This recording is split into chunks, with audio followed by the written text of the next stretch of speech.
So begins another transitional episode here. I gotta stop with this. I say and in a lot of episodes. This episode, I am going to edit out a lot of that and make my audio a lot more nicer to listen to of just me talking. Because last episode, all of the episodes where I've talked, I've just kind of winged it, and I would just throw it in there and be like, alright, it's good. This episode is probably going to consist of a lot of just me talking, because it's a transitional episode, and there's not really a point for the guys to speak in the ships. Here we have Will Rim Kerman in a actually really badly designed ship. As I find out, going up to Karak, it's a mixture of, there's 2 pods on it to get the people at the beta cruiser, because there is 2 in the ship right now. And there's also the bottom part of what will dock it will just be sitting at Karak to bring it up in other ships. And I thought I designed the RCS really well, but as I find out once I'm up at Karak, it absolutely sucks. So I don't know what I'm going to use it for. Will Rim is just going to be kind of sitting there at Karak for a couple of years. Maybe. I had a pretty easy way up to Karak here. I found out a very efficient way while building the Mothership I with those big tanks is just to make them meet as close as possible with just a line that goes right up and then comes right back down to Earth, and then once it gets close to it, burn as much as possible to even out with, in this case, Karak's speed. I still wish I had video footage of when I was putting the big tanks and just completely building the Mothership I, instead of just having all those pictures in the intro, but I had not decided at that point to actually make it a series on YouTube. I was just kind of taking pictures like, this is really cool. Just so you guys know, I didn't jump into this thinking I'd make it a series. I just kind of recorded this like, hey, this might be cool, and then it started turning into a storyline, and I was like, man, this is good. And yeah, it actually starts heating up more towards the end.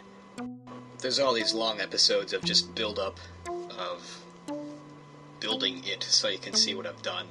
I mean, the ghost ship episode was kind of cool, how that thing just, it still is sitting out there waiting to kill the next person that gets near it. It freaks me out.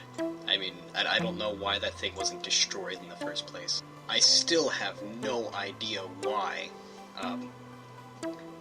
that missile I threw at it didn't do anything, and that ship seemed to have, like, when I looked back at that ship, if you go back to that episode, you'll see that it's almost like there was a force field that it just shoved everything out of, because it's just everything's in sort of a motion away from it. So here is me awfully failing at docking with Karak. Here I try to get rid of the bottom engine that still has fuel left. I won't be able to get that fuel again because there's no docking ports on it.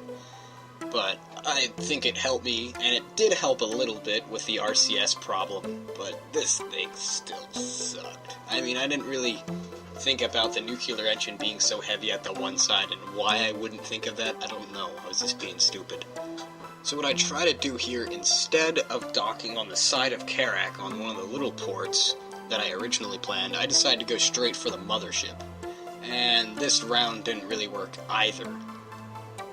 It's also a bit choppy here, because, I mean, these are 3 fairly sized ships all together trying to dock all these physics, and I'd say my computer did pretty well at simulating this for as much RAM I had at the time. And I think I had the graphics on beautiful, but they weren't at the highest. Yeah, when I played this video back, I thought I was looking at Karak turning at like 16 times speed, and that was actually kind of freaky, although I was just talking about getting rid of that extra fuel tank on the back. So as you can see, I missed pretty badly here trying to get into the Mothership, and then this just slowly becomes a mess, because I am sort of gliding at the Mothership at a weird angle, and I'm not too sure how to stop it. I don't want to turn it, because that might mash it into the Mothership, and that's not what I want to do. So I just kind of lightly let it touch the Mothership and equal out its momentum, and it just gets messy. You'll see. I actually do end up whacking the Mothership there in attempts to dislodge it, and as I'm trying to dislodge this more, I'm only making it worse. And this is when I get the idea, maybe I should just fill the Mothership up, prepare it, release it, and then have these two guys dock outside, and then have the mothership take off, and the rest of the docker that probably won't be used just goes in the carrier. So as I'm filling up the mothership with the fuel it needs to go save that beta cruiser, that docker just sits there at an awkward angle on Karak. It's so weird. This is just such a weird mess. I've never seen anything like this before.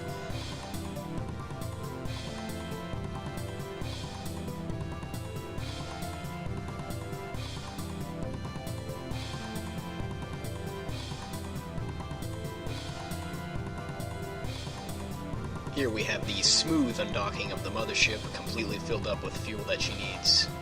And we'll be heading out of Kerbin orbit here soon. But we gotta go get those pods first.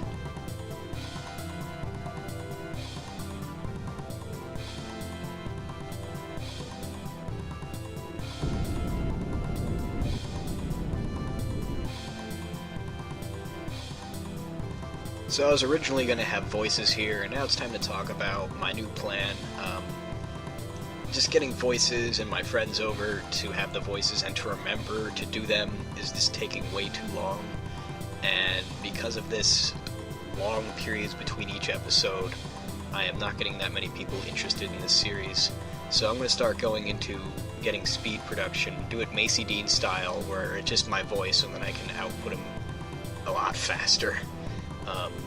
And then in the future, when I get a lot of people watching these KSPs, or this series Let's Go Home, then I'll go for quality. But currently I'm going to go for speed.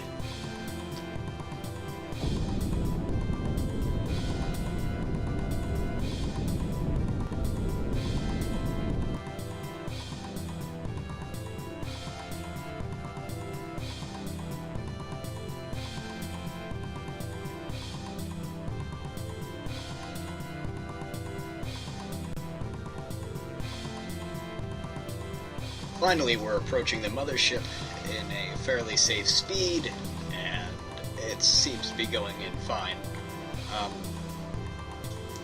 This is a little bit of a jam-up, I remember. I don't think I get it in right there. It kind of sits there because it's a rather heavy ship that it has to turn completely in order to get the docking ports lined up. And my turning isn't working very well. But here comes the sun lighting up the mothership. Kind of a pretty ambient look as we're finally getting in the pods and we'll be underway on saving the beta cruiser.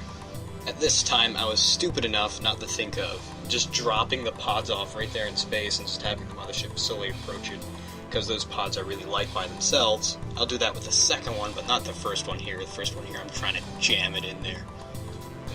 I should have said that.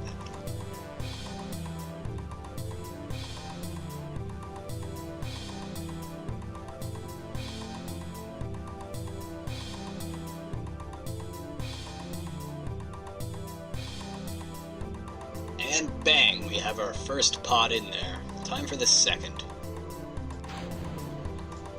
I've got all kinds of weird adapters and decouplers here to make sure this thing completely works.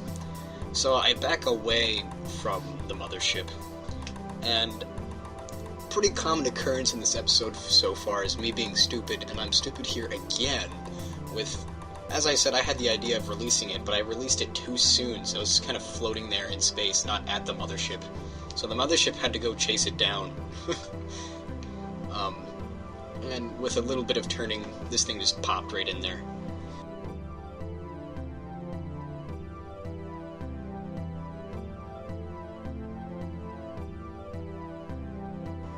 And there we go. The mothership is ready. Let's go get that beta cruiser. After we make it look epic.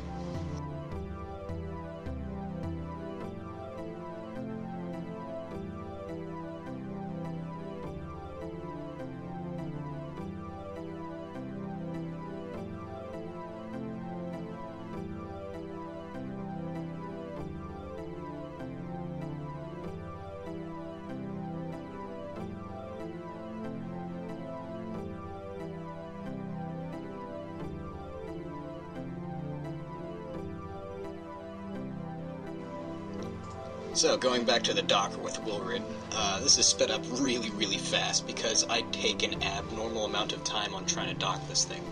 I mean, I get really ragey at one point because this is about 2 minutes you're gonna watch, but this is sped up 16 times, so this was like 30 minutes. Because I fail so many times. I even skip a really, really big chunk that I am just trying to dock all I can here. I mean, this took so long. I'm trying to dock with the small sides here first. I tried docking with the bigger, flatter side, and that's what I end up doing in this transition. After, as I said, it was like 30 minutes. It was just awful. And I was slowly coming in here, and I'm like, just dock, oh, thank God it's docking. Oh, thank God I would have beat this computer. I remember saying that. I completely remember saying that. So, yeah, it's probably going to serve no purpose other than just having a little bit of extra fuel in RCS and Karak. So now it's time for the Mothership to rumble out of Kerbin's orbit and onto the Beta Cruiser. Start the epic music. If you like any of this music you're hearing in any of my episodes, they're all on bandcamp.com. I recently released an album. You can check it out there. Zauja.bandcamp.com. Go to it now. Just kidding. I don't care if you go to it or not. But yeah, this orbit is going to be quite interesting to try to match up with. I'm not too sure how canceling speed or just getting close to each other will work in the case of something orbiting the sun instead of just Kerbin with that tiny little orbit.